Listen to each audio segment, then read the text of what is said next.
pinakamalungkot na pag-iyak na dati may nanay, may tatay, nakasama kang umiiyak, pero ngayon wala na. Sino po rito? Ngayon niya nare-realize, ang lungkot palang umuwi nang wala ang nanay, ang tatay sa bahay.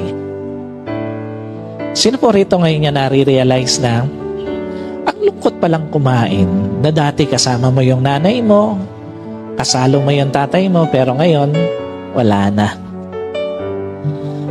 At sino po rito ngayon niya nare-realize, ang hirap pala nang walang magulang, lalo na pagka may dinadala ka sa pamilya mo.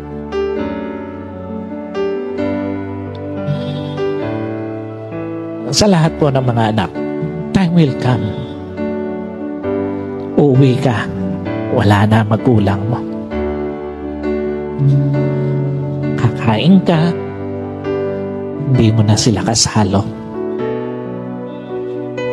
At iiyak ka, wala ka nang maiyakan na nanay o tatay.